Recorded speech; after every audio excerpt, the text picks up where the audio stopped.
இந்த அரசு பொறுப்பேற்றதற்கு பிறகு மாண்புமிகு தமிழ்நாட்டின் முதலமைச்சருடைய வழிகாட்டுதலோடு ஒவ்வொரு ஆண்டும் தீபாவளி அன்றைக்கு கீழ்ப்பாக்கம் அரசு மருத்துவக் கல்லூரி மருத்துவமனைக்கு வந்து தீக்காய சிறப்பு பிரிவில் பணியாற்றுகிற மருத்துவர்களுடனும் மருத்துவம் சார்ந்த களப்பணியாளர்களுடனும் கலந்துரையாடி விபத்தில் பாதிப்புக்குள்ளானவர்களை பார்த்து ஆறுதல் சொல்லி அவர்களுக்கு அளிக்கப்படுகிற சிகிச்சை முறைகளை கேட்டறிந்து செல்வது என்பது தொடர் வாடிக்கையாக இருந்து வருகிறது. அந்த வகையில் இந்த ஆண்டும் கீழ்ப்பாக்கம் அரசு மருத்துவக் கல்லூரி மருத்துவமனைக்கு வந்து இங்கே சிகிச்சை பெற்று வருபவர்களை நேரில் பார்த்து ஆறுதல் சொல்லியிருக்கிறோம்.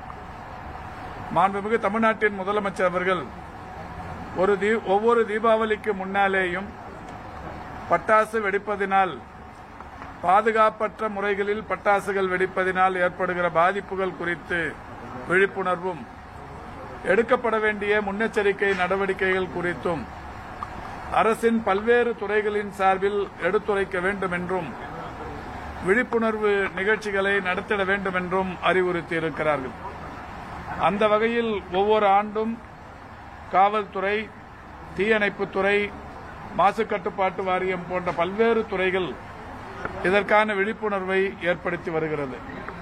மக்கள் நல்வாழ்வுத்துறையை பொறுத்தவரை நம்முடைய மாண்புமிகு முதல்வர் அவருடைய அறிவுறுத்தலுக்கு ஏற்ப அனைத்து மருத்துவக் கல்லூரி மருத்துவமனைகளிலும், மாவட்ட அரசு தலைமை மருத்துவமனைகளிலும், வட்டார மருத்துவமனைகளிலும் தீபாவளிக்கு என்று பிரத்யேக தீக்காய சிறப்பு சிகிச்சை வார்டுகள் எல்லா இடங்களிலும் தொடங்கப்பட்டிருக்கிறது.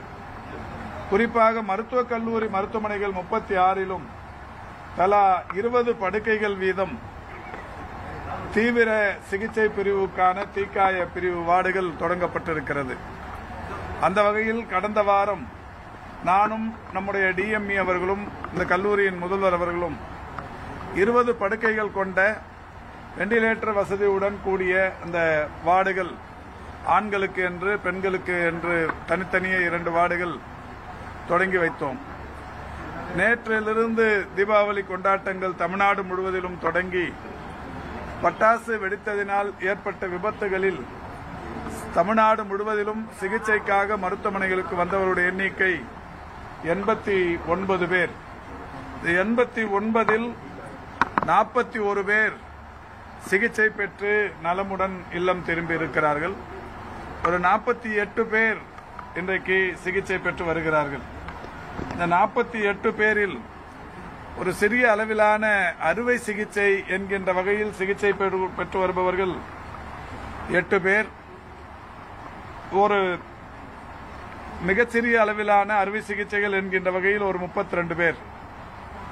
அந்த வகையில் இந்த கீழ்ப்பாக்கம் அரசு மருத்துவமனையில் ஒரு 6 குழந்தைகள் பாதிக்கப்பட்டு ஒரு மகளிர் சகோதரி ஒருவர் பாதிக்கப்பட்டு மருத்துவமனையில் அனுமதிக்கப்பட்டிருக்கிறார்கள். இந்த 7 பேரில் ஒரு குழந்தைக்கு மட்டும் ஒரு 7% தீக்காய பாதிப்பும், ஒரு குழந்தைக்கு 15% தீக்காய பாதிப்பும் ஏற்பட்டிருக்கிறது. இதில் யாருக்கும் உயிர் பாதிப்பு என்கின்ற அளவில் பிரச்சனை இல்லை. மிகப்பெரிய அளவிலான காயங்களும் இல்லாமல் இந்த தீபாவளி கடந்து கொண்டிருக்கிறது. இன்னமும் மீதம் இருக்கிற நேரம் இன்று மாலை நாளை என்கின்ற வகையில் பாதுகாப்பான தீபாவளியை மக்கள் கொண்டாட வேண்டும் என்கின்ற வகையிலான விழிப்புணர்வை ஏற்படுத்துகிற வகையிலேயும் இந்த தீபாவளியில் தங்களுடைய குடும்பத்தை விட்டு அரசு மருத்துவமனைகளில் குறிப்பாக இந்த தீக்காய சிறப்பு சிகிச்சை பிரிவு வார்டுகளில் பணியாற்றுகிற மகத்தான மருத்துவ சேவையாற்றும் மருத்துவர் பெருமக்களையும், செவிலியர்களையும், மருத்துவம் சார்ந்த களப்பணியாளர்களையும் பாராட்டுகிற வகையில், அவருடைய தியாக உணர்வை போற்றுகிற வகையில் ஒவ்வொரு ஆண்டும் நானும் அவர்களுடன் இங்கே வந்து தேநீர் அருந்தி அவர்களுக்கு இனிப்பு வழங்கி மகிழ்ச்சியை வெளிப்படுத்தி வருகிறோம். அந்த வகையில் இன்றைக்கும் இந்த நிகழ்ச்சி நடைபெற்றுக் கொண்டிருக்கிறது. மருத்துவர்கள் அனைவருமே மிக அலர்ட்டாக இருந்து இரவு பகல் என்று பாராமல் வருபவர்களை வருபவர்களுக்குரிய சிறப்பு சிகிச்சைகளை அளித்து வருகிறார்கள். இந்த தீபாவளியை பொறுத்தவரை இன்னமும் இதுபோன்ற பாதிப்புகள் ஏற்படாமல் இருக்க குழந்தைகள் பட்டாசு வெடிக்கிற போது பெரியவர்கள் உடன் இருக்க வேண்டும் என்கின்ற வகையில் அன்போடு கேட்டுக் கொள்ளுகின்றோம். பருத்தி ஆடைகளை அணிந்து வெடிப்பதுதான் பாதுகாப்பானது. சில்கு, நைலான் போன்ற ஒரு அந்த ஆடைகளை அணிந்து கொண்டு பட்டாசு வெடித்தால் தீப்பட்ட உடனே விரைந்து ஆடை முழுவதும் பற்றிக்கொள்ளும் என்கின்ற வகையில் அதை தவிர்க்க வேண்டும் என்றும் கேட்டுக்கொள்கின்றோம். குழந்தைகளும் சரி பெரியவர்களும் சரி பட்டாசு வெடிக்கும் போது செருப்பு அணிந்து வெடிக்க வேண்டும் என்றும் கேட்டுக்கொள்கிறோம். பட்டாசு வெடிக்கிற போது அருகில் ஒரு வாளியில் தண்ணீரை வைத்துக் கொண்டு வெடிப்பது நல்லது. இந்த வெடித்து முடித்த அந்த கம்பிகளை, சூடான அந்த கம்பிகளை உடனடியாக அந்த தண்ணீரில் போடுவதற்கு அது ஏதுவாக இருக்கும். அதேபோல் காற்றோட்டத்தில் நின்று பட்டாசுகளை வெடிப்பது என்பது நல்லது. இடைவெளி விட்டு பட்டாசு வெடிக்க வேண்டும். ராக்கெட் போன்ற பட்டாசுகளை வெடிக்கும் போது அதை கீழே படுக்க வைத்து சாய்வு நிலையில் வெடிக்க வைக்கக்கூடாது. அதாவது நேர் நிலையில் வைத்துத்தான் அவைகளை வெடிக்க வேண்டும். இப்படி பல்வேறு வகைகளிலான விழிப்புணர்வை தொடர்ந்து ஒவ்வொரு தீபாவளியிலும் அரசின் நிர்வாகத்துறைகள் விழிப்புணர்வை ஏற்படுத்துகிறது. அந்த வகையில் இந்த தீபாவளியும் மிகப்பெரிய அளவிலான பாதிப்புகள் இல்லாத, மிகப்பெரிய அளவிலான உயிரிழப்புகளும் இல்லாத, விபத்தில்லாத தீபாவளியாய் இது கொண்டாடப்பட வேண்டும் என்கின்ற வகையில் அரசு எடுத்த நடவடிக்கைகள் இன்னமும் தொடர்ந்து கொண்டிருக்கிறது. மழைக்காலம் வந்துருச்சு. ஏற்கனவே கடந்த வாரம் மாண்புமிகு தமிழ்நாட்டின் முதலமைச்சருடைய வழிகாட்டுதலோடு மக்கள் நல்வாழ்வுத்துறை, ஊரக உள்ளாட்சித்துறை, நகர்ப்புற உள்ளாட்சித் துறைகளின் மாவட்ட அளவில், மாநில அளவிலான அலுவலர்கள், 10க்கும் மேற்பட்ட துறை செயலாளர்கள் உள்ளிட்ட IAS அலுவலர்கள், நானும் நகர்ப்புற உள்ளாட்சித்துறையின் அமைச்சர் அவர்களும் கலந்து கொண்ட ஒரு மிகப்பெரிய கூட்டத்தை நடத்தி ஒவ்வொரு மாவட்டத்திலும் மழைக்காலத்தில், குறிப்பாக வடகிழக்கு பருவமழையின் போது எடுக்கப்பட வேண்டிய முன்னெச்சரிக்கை நடவடிக்கைகள் குறித்தான விளக்கங்களை எடுத்து கூறி ஒவ்வொரு மாவட்டத்திலும் ஒவ்வொரு இடத்திலும் எந்த மாதிரியான பணிகள் மேற்கொள்ளப்பட வேண்டும் என்கின்ற அறிவுறுத்தல் விடுக்கப்பட்டிருக்கிறது.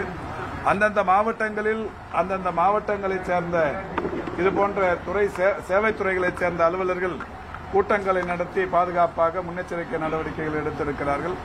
நம்முடைய DME அவர்கள் இந்த கூட்டத்தில் சொன்னதைப் போல எல்லா மருத்துவக் கல்லூரி மருத்துவமனைகளிலும், இன்றைக்கு மாவட்ட அரசு மருத்துவமனைகளிலும் கடந்த காலங்களில் எங்கெல்லாம் அதிகப்படியான மழை பொழிவுக்கு மழைநீர் கல்லூரிகளையும் மருத்துவமனைகளையும் பாதிப்புக்குள்ளாக்கியதோ அந்த இடங்களில் எல்லாம் இப்போது நடவடிக்கை எடுக்கப்பட்டிருக்கிறது. குறிப்பாக ராயப்பேட்டை அரசு மருத்துவமனையில் கடந்த 2-3 ஆண்டுகளாக மழைக்கு தண்ணீர் தேங்குவது என்பது இருந்தது.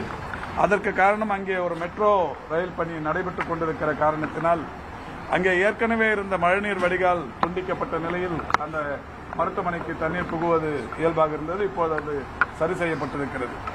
தூத்துக்குடி மருத்துவமனையில் கடந்த 2 ஆண்டுகளுக்கு முன்னால் பெய்த மிகப்பெரிய பாதிப்பின் போது தூத்துக்குடி மருத்துவமனை, ஏரல் போன்ற பகுதிகளில் இருந்த மருத்துவமனை எல்லாம் பெரிய பாதிப்புக்குள்ளானது. அப்பொழுது மிகப்பெரிய அளவிலான அந்த கிளவுட் பஸ்ட் என்று சொல்லக்கூடிய அளவிலான மழை பாதிப்பு. அதைத் தொடர்ந்து இந்த ஆண்டுமே தூத்துக்குடியில் பெரிய அளவில் ஒரே நாளில் மிகப்பெரிய மழை பொழிவு. அப்போதும் கூட வந்த அந்த சிறிய பாதிப்பு உடனடியாக போக்கப்பட்டிருக்கிறது. இப்பொழுது மருத்துவமனைகளிலும் மணல் மூட்டைகள் போன்ற பல்வேறு வசதிகளும் ஏற்கனவே எங்கே எல்லாம் மழைநீர் தேங்கியதோ அங்கே எல்லாம் மாவட்ட ஆட்சி நிர்வாகமும் பொதுப்பணித்துறையும் இணைந்து அந்த பாதிப்புகளை சரி செய்திருக்கிறது.